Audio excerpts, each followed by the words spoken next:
Olá, meu nome é Moisés André Nissenbaum, eu sou professor do Instituto Federal do Rio de Janeiro. E esse é o capítulo 5 do CCNA 4, versão 6, Connecting Networks. Então, apesar da maioria do curso, do CCNA 4 ser sobre WAN, esse é um capítulo que ele foca na LAN, na segurança da rede local. Tá? Vamos observar quais são os tópicos desse capítulo. Primeiro, segurança da LAN. Segundo, o SNMP, que é um protocolo também de configuração e monitoramento de rede. E, por fim, o SPAN, que é uma maneira da gente monitorar o tráfego remotamente. Ok? Vamos lá. Segurança de LAN, primeiramente. Aqui está mostrando alguns tipos de ataque que podem acontecer aí na LAN, tá certo? Algumas soluções de firewall, com IPS, podem proteger a camada de 3 até a camada 7. Mas e a camada 2? A camada 2 ela está de fora dessa produção dos firewalls. Então, quais são alguns ataques comuns? Primeiro, reconhecimento de CDP. CDP é uma coisa que informa muitos segredos sobre os equipamentos. Então, e ele não é criptografado. Qualquer um que intercepte isso. Tá? Outra coisa, ataque de telnet, inundação da tabela MAC, ataques de VLAN e DHCP. Vamos ver cada um deles. Primeiro, reconhecimento CDP. Aqui dá para ver que o CDP rola em texto puro. Então, uma boa prática é você colocar um no CDP run para o roteador todo, o switch todo, ou no CDP enable para as interfaces que não tem nada a ver ficarem mandando essa informação. Por padrão, lembrando, os roteadores e switch da Cisco têm o CDP habilitado por padrão. Tá? Telnet, alguns tipos de ataque de telnet, quebra de senha por força, porque o telnet também é um protocolo que rola em texto puro. Tá? Então, força bruta para quebrar a senha do telnet é moleza. Tá? Outra coisa, negação de serviço. Ele solicita várias conexões, o TCP tem uma limitação. Tá? Então, qual é a solução para isso? Não usa Telnet, usa SSH, usa senha forte. Você faz a CL para limitar acesso às VTYs e usa, de preferência, um servidor AAA, como Takax ou Radius. Beleza? Inundação da tabela MAC. Todo mundo sabe que quando a tabela MAC está completa, quando chega um endereço novo lá, ele vai fazer o quê? Ele vai inundar em todas as portas. Então, muitas vezes, você ataca o switch para sobrecarregar a tabela MAC dele, tá? Para poder, assim, ter inundada para a sua porta um pacote ou um quadro que deveria ir para outro lugar. Tá? Configurando a segurança de porta, você evita ou mitiga esses ataques. Ataque de VLAN, tá? Você pode... normalmente você tem um protocolo de descoberta trunk em todas as portas do switch. Se você deixar uma porta de acesso com isso ligado, um invasor pode muito bem fazer o seguinte, ele pode pegar e configurar essa porta como sendo tronco também, pronto. Aí para esse computador começa a vir o tráfego de todas as VLANs, não só a VLAN daquela porta. Então, uma maneira de você evitar isso é configurar explicitamente quem é trunk e quem é acesso. Tá?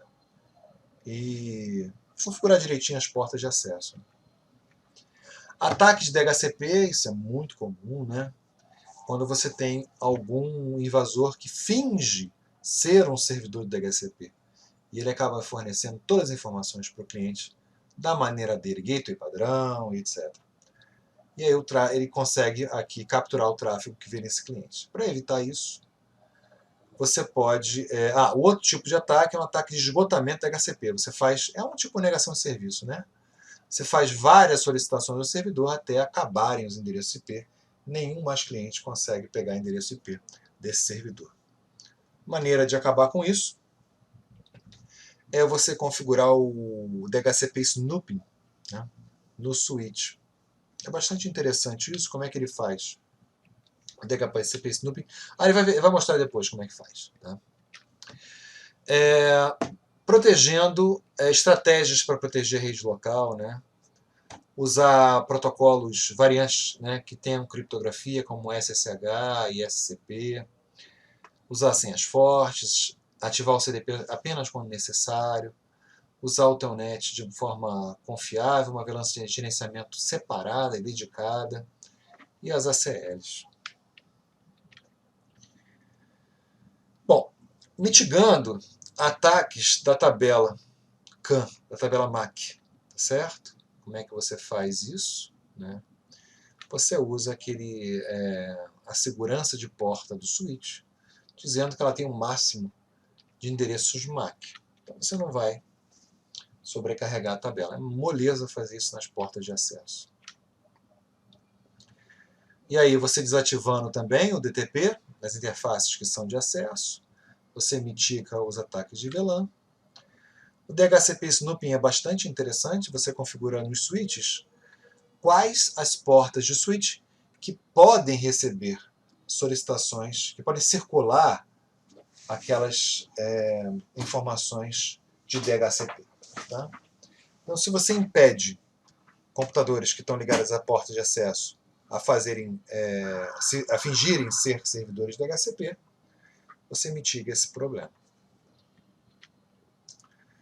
AAA, né? Você tem aqui uma configuração comum que a gente faz no laboratório, né?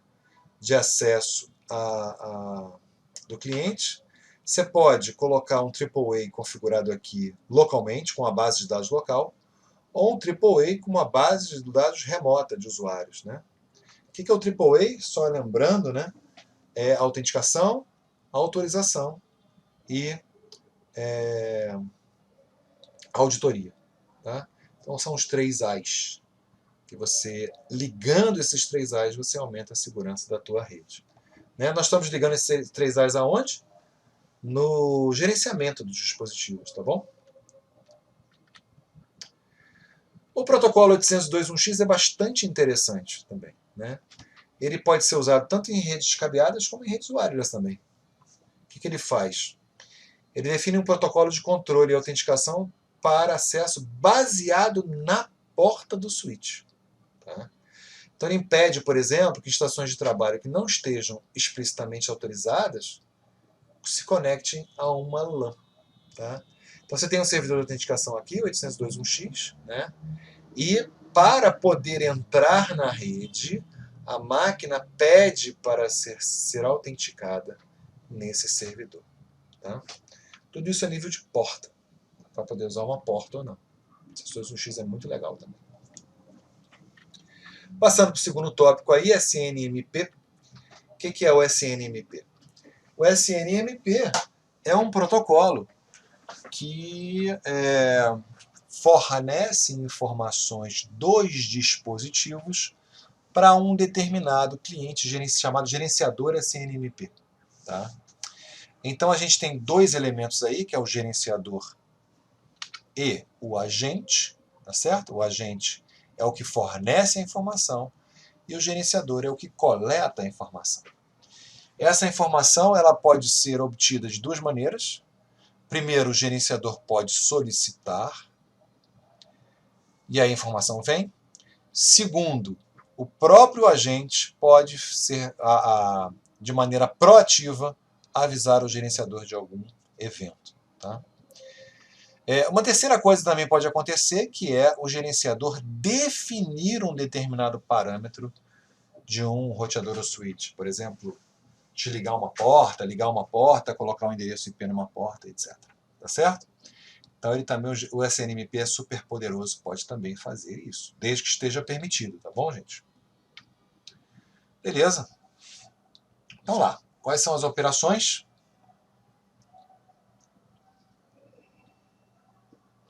O que o gerenciador pode fazer? Ele pode obter uma variável do MIB. O que é o MIB, gente? O MIB, na verdade, é uma base de dados guardada dentro do roteador do switch, com uma série de informações sobre o switch ou o roteador, tá certo? Então, eu posso fazer um SNMP GET, e aí ele vai me responder com o que eu quero. Aqui estão vários comandos que a gente pode dar SNMP, que o gerenciador pode fazer. Tá? Então, é um protocolo de comunicação mesmo, né, gente? Eu tenho aqui o GET REQUEST, o GET NEXT REQUEST e tem o SET REQUEST. E aqui o agente respondendo, GET RESPONSE, ou mesmo um TRAP, ok? Que é aquela informação proativa, TRAP. Diversas versões para o SNMP, do 1 até do 1 e 2, né, o que muda de um para o outro é questões de segurança, o 3 muda bastante coisa. Tá? Por exemplo, o SNMP versão 1, ele não tem autorização, nem tem privacidade, ou seja, não criptografa e nem autentica. Tá? Já o SNMP versão 2C, ele pode sim trabalhar não, ele também não autentica e não criptografa. Tá? Isso aqui, a autenticação, quando acontece, ele acontece por uma chave compartilhada que a gente chama de Community Stream. Tá? Ok? Mas ele não criptografa. Tá? Ele pode trabalhar sem Community Stream, tá? Ou com Community Stream. Então ele pode ser no Authentication, no Private, ou pode ser Authentication, no Private. E aqui é a mesma coisa, pode ser no Authentication, no Private, ou pode ser Authentication e no Private. Ok? O SMTP 1 e a versão 2C. Já na versão 3, ele pode trabalhar em 3 níveis. Ó. No Authentication, no Private, autenticando com no Private e Authentication e Private. Então esse cara aqui criptografa, certo? Ele usa nome de usuário e senha. É diferente da Community String, né? E ele tem 2 níveis aí de criptografia, um mais básico, o MD5, e o outro mais sofisticado, usando DSAS, tá certo? Ok? Muito bem. Aí estão as diferenças das versões. Olha a Community String aí, que eles podem usar ou não, tá certo? Pode ter liberado o acesso, mas Community String é uma chave compartilhada para acessar isso aí. Tá? Bom, o agente ele pode estar configurado de 2 maneiras, read-only e read-write. Tá? Se ele tiver read-only, o gerenciador só vai poder fazer leituras. E se ele tiver read-write, que é uma configuração não recomendada, o agente vai poder, inclusive, modificar configurações dele. Muito bem. E a MIB? Tá? A MIB o que é? Na verdade, ele tem uma ontologia, né, de uma série de códigos. É um troço feito para máquina, não para humanos. Tá? Que tem os gerais, né, mas também varia de fabricante para fabricante. A Cisco tem um monte de elementos, de objetos de MIB personalizados. Tá? Então, você conhecer realmente, tem no site, se você quiser ir no site lá, de cada equipamento, de cada fabricante, você vai ver quais são as identificações de objeto, dentro de uma ontologia aí dessa MIB. Tá? SNMP versão 3, né, que trabalha com a criptografia. E é um laboratóriozinho, a gente vai aprender no laboratório como é que a gente configura o SNMP, tanto o agente quanto um gerenciador. A gente vai trabalhar com um aplicativozinho do Windows que consegue ler isso aí nos dispositivos, tá? Isso é bastante. Os comandos show, que mostram também o SNMP, tá? E as melhores práticas. Sempre que possível usar a versão 3 do SNMP, né? e vai mostrar também como é que configura o SNMP na versão 3, que é completamente diferente dos outros, que eu preciso lá de, principalmente a criptografia e etc, né? Isso a gente vai ver na prática também, na aula prática, configurando o SNMP. E, finalmente, agora a última parte desse capítulo, que é o SPAN, Cisco Switch Port Analyzer. Tá? O que é o SPAN, gente? O SPAN é uma jogada genial. Tá? Ele permite que eu defina uma determinada porta de switch para ser o espelho de uma outra, ou de uma comunicação. Tá? Então essa figura mostra bem, né? Está tendo uma comunicação entre o PC1 e o PC2. E aí eu defino uma determinada porta do switch para ter o quê? Para ter um espelho, como se fosse um hub aqui, tá? Para ter um espelho dessa comunicação, sem influenciar nela. Tá? E aí eu coloco, por exemplo, um Wireshark aqui, um sniffer, e eu verifico o que está acontecendo naquela comunicação. Tá? Esse é o SPAN. Tá? Tem várias aplicações para o SPAN, pode ser, por exemplo, para o Wireshark, como eu falei para vocês, ou pode ser mesmo para um IPS. Tá? Um IPS, um firewall, né? Para ele ficar monitorando as coisas, né? Para prevenção de coisas.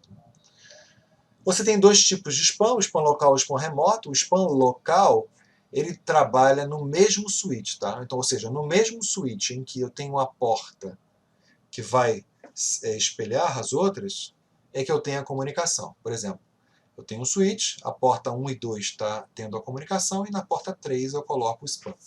Então, esse é o spam local. O spam remoto é bastante interessante, que eu consigo, de um switch que não é o próprio, né, obter informações sobre fluxos de dados que estão acontecendo em outros switches da minha rede. Tá? Então eu posso, na verdade, estar na minha sala, com um switch que está na minha rede, e através dele, monitorar o tráfego de todos os switches da minha rede. Tá? Bastante interessante. É uma configuração mais sofisticada, e configurar o RSPAN está fora do escopo do CCNA. Tá? A gente só configura o spam local. Configurando o spam local, basicamente o comando é esse, monitor session. Mas a gente vai ver isso na prática. Tá? Também show monitor, a gente vê se está tudo bem.